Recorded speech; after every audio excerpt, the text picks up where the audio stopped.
1, 2, 3, go.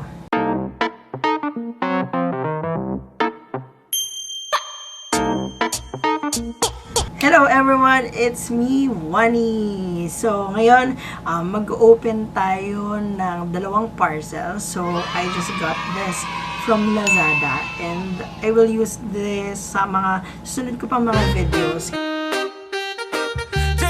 Ginagawa mo! First, I got this one. So, this is a gaming headset stand na binili ko sa Gigaware. So, let's check this. 2 very boring minutes later. In fairness, ang ganda niya. So, dito, merong dalawang rack and one platform and dalawang lock.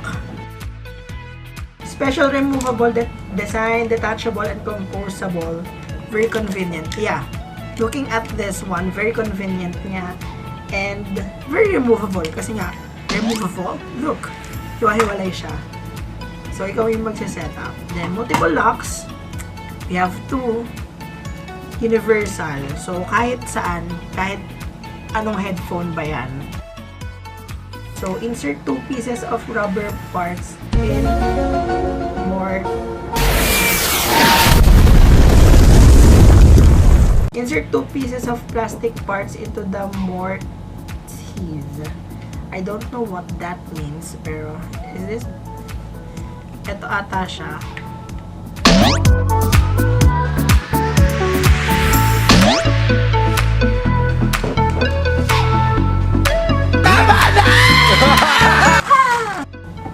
Since hindi ko siya ma-discover, pinasok ko muna siya. So, dito sa so, makikita nyo dito sa platform, merong dalawa na something, dalawang spaces or empty spot na paglalagyan ito. So, let's put it here. So, ang ano niya is, diba ito yung platform, so, dapat nakaganito. So, yung papasok. And, okay, I got it. So, hindi siya totally na magkadikit pag dinikit nyo itong lock. So, this one, okay. So, ang hindi itong gitna, itong sides. Flashback. So, magkadikit siya. So, magkadikit, dapat dikitin siya. And then, you will put this lock. So, may makikita kayo. Wow. What a makeup. Ito. May makikita kayong blank space by Taylor Swift. It's time to stop! So, ito na. Ito na yung headphone stand natin. Congratulations! So, the headphone that I got from Lazada is HP H500 GS 7.1 surround gaming headphone. So, siguro, while unpacking this one, so, No! merong mga numbers dun sa ano natin, sa mga headphone. So, mostly 2.0, 5.1, and eto nga, 7.1. So, para saan ba yung mga ano na yon? Usually, yung mga headphones natin, or yung mga headset, yung mga normal phones, usually 2.0 sila. So, meaning, left and right lang yung labas ng sound. So, hindi naman totally labas ng sound. I can explain it so deeply. Pero, in layman's terms, parang left and right. So, Soon after. 5.1, very surround sound na talaga. So, if pumunta kayo ng mga theater or movie house, usually 5.1 surround sound yung ginagamit nila. So, yung feeling na parang nandun ka talaga sa environment na pinapanood mo. Yun siya. And then ito, 7.1. I have, I'm not very aware of this one. Kasi, hindi naman ako super expert in terms of audio. Mixing, something like that, sound editing. So, 7.1 I think is much detailed in terms of sound. It's time to stop! So, what's inside the box? First is the manual. So, andito lahat ng details ng kung ano meron dito sa headset natin, headphone. And then, product support. Kung if you have any questions, concerns, or issues na na-experience nyo using this one, you may contact them directly. Tawag na! And then, product notice. Siyempre, kung ano yung mga do's and don'ts. Do's and don'ts while using this. It was at this moment that he knew. He fucked up. While using. And then, warranty card, mahalaga siya. So, if in case na magkaroon ng damage yung product mo, you can directly call them and pakita nyo yung warranty card para mapalitan. If mapapalitan siya. For this one, I don't know, 7 days? Usually 7 days ang warranty ni Lazada. So, let's get it. Ito na siya. So, how? Okay.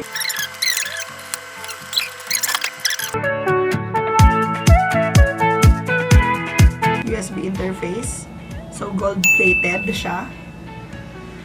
RGB lighting effect. So, mamaya ako pa matatry yung RGB. So, later, while we do some in-depth review for this one, let's see if meron talaga siyang lighting effects. 8 hours later.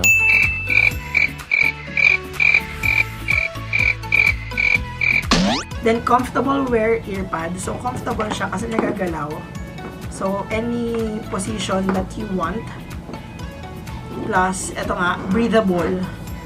Breathable yung yung pads niya. Kasi if you would notice, I can completely pakita sa inyo kasi it's black.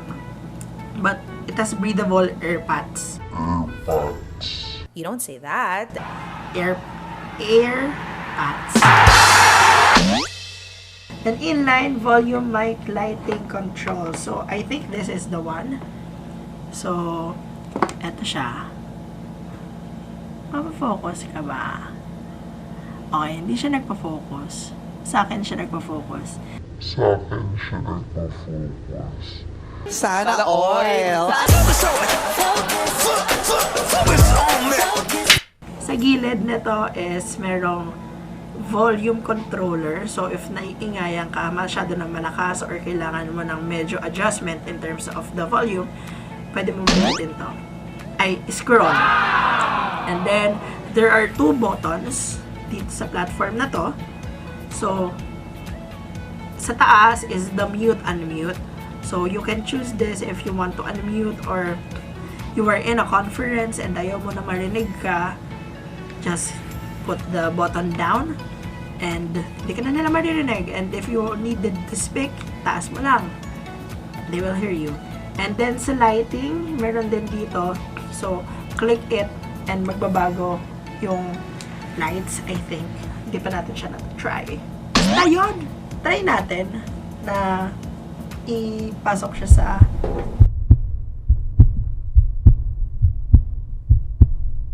ayan! So, pasok naman siya sa headphones na. So, hindi nag-wiggle or hindi hindi sobrang unstable nung naging stand natin. So, very sturdy, firm. So, right now, hindi ako pwede maglaro. So, I will need to be a role model to my team. So, hindi ako pwede maglaro. Right now, mag-work muna tayo and I'll be back in a blink of an eye. Hello! Blurred. Hello, so we're back again. Dahil tapos na ang trabaho. So, as I've mentioned a while ago, we will test this headphone from HP, gaming headphone from HP, and at the same time, play for the first time Call of Duty Warzone. So, actually, I have tried this headphone during work hours and maganda naman yung feedbacks from all my ka-meetings, and actually, ang ganda ng tunog, as in surround sound talaga siya. So, na-prove niya na 7.1 talaga siya. So, I'm using Filmora as well for my video editing and for my screen recording. So, ang dami mong pwedeng gawin with Filmora. So, isa na rin doon yung, yung pag-record, no? Pag-screen record while playing, and then you can hear yourself through the microphone as well. So, yeah. Let's start.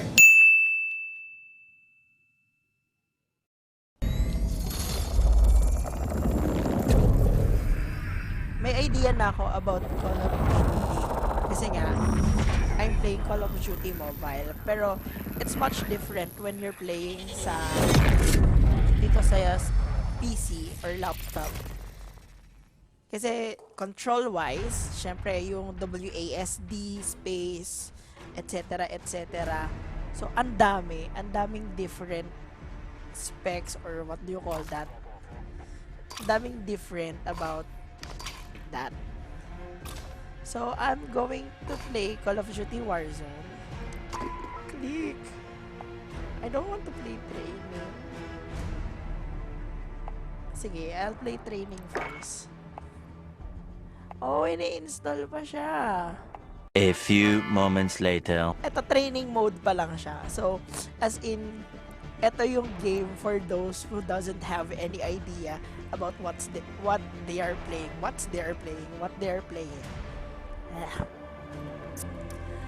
Let's do this.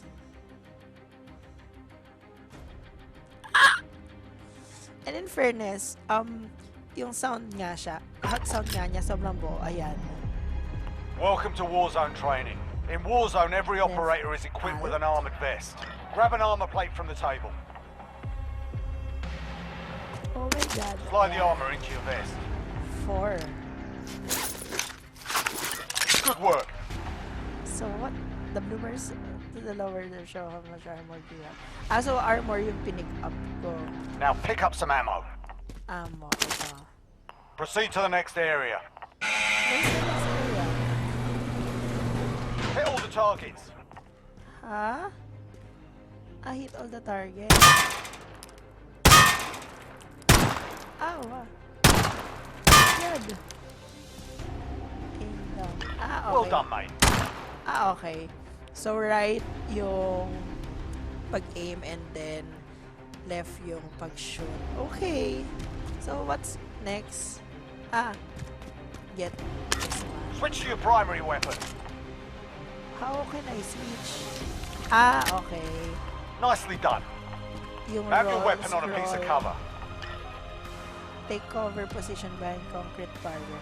But where's the concrete barrier? Ito? Mga bobo!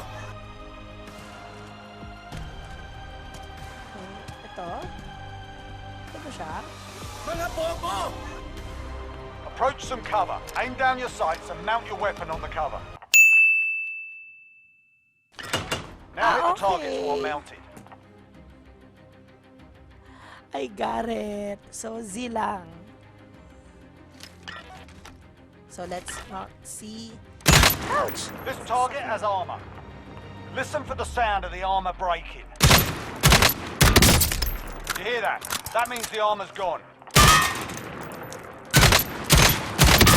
Nicely done. Mounting stabilizes your weapon. It's good for mid to long distance engagements. Nicely done. One of the best tools you have available is the TAC map. Map. On the TAC map, you'll find optional missions known as contracts. Complete contracts to earn rewards for your team. Well done, mate.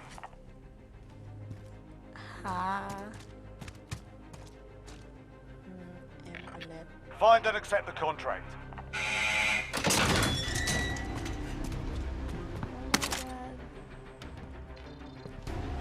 I killed him.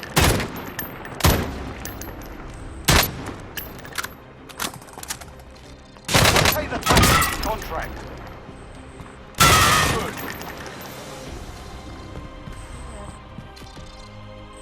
Ano gagawin ko dito? F? Supply box marked. Secure the package. Proceed to the next area. Hindi ko alam nangyayari. Proceed lang to the This next contract's area. objective is to open 3 supply boxes. Accepting the contract has marked supply boxes on the map for you.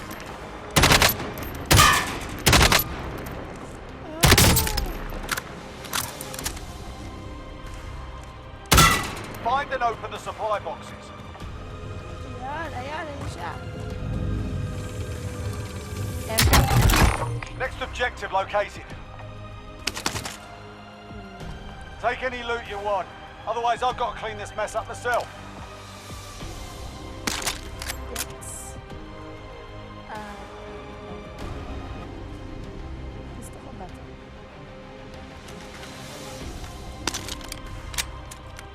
Okay, mas meron siya. Iwan ko ba? Wala na. Saan tayo pupunta next? Notice supply boxes make a distinct sound when you close.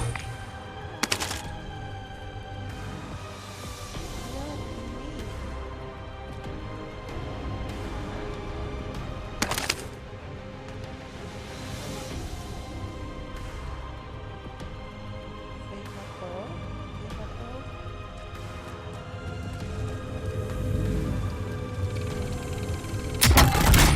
Nice. Your loot finding skills are remarkable. Proceed to the next area.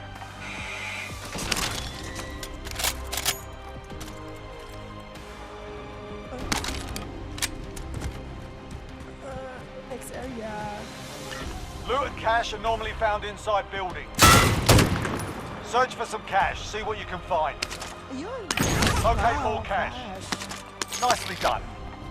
Cash can be used at buy stations to buy kill streaks and other special items. Buy stations are marked on the TAC map. Is the buy station. Area. Asan yung buy station? Ayun. Dire-diretso na. Parang... Spot on.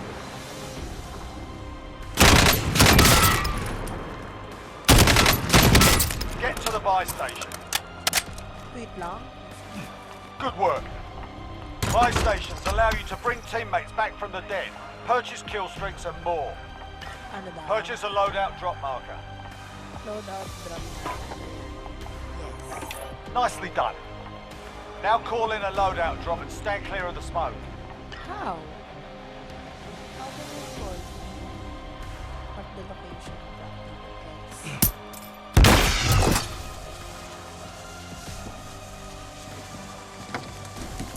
Okay, let me get it. Approach open. Loadout drops allow you to select a full loadout. A loadout drop is the only way to get perks and certain weapon attachments in Warzone Battle Royale. I'm gonna get this first. Ano gagawin ko dito?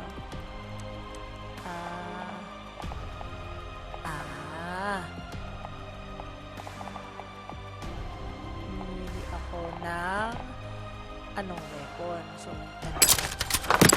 Well done, mate. okay. So, what Try some more equipment or move to the next area when you're ready. Move to the next area. Okay, Kruger, hit the deck. When your teammates are down, you can revive them if you're close. Approach your teammate and revive them. I've got you! Oh, more on F. I've got you! So I have to click F hanggang sa mag-revive siya. Nicely done. Okay. You can ping anything in the world for your team. Ping an armor plate for your team. Armor. Actually, hindi ko gets kung bakit meron na to. Pero sige. Ay! F cannot pick up inventory. Oh, nakat mo. Left alt. Body armor here. Danke. Disregard last. Solid work. Okay. Pick a spot and mark its location. Top left alt. Moving. Copy. Well done, mate. You can also ping hostile areas for your team. Ping the targets as hostile.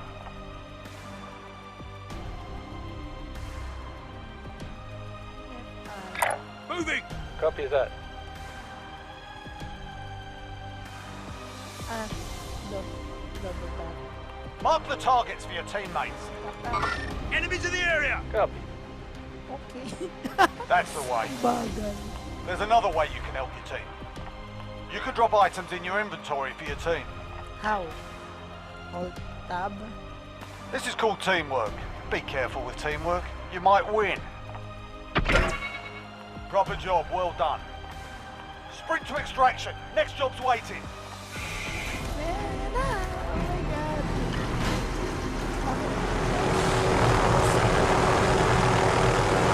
Done and done. Ang hirap, ang layo nung... Ah, ito pala, bubo. Oo nga, dito. Okay. Ay, continue tayo. Battle Royale practice tayo.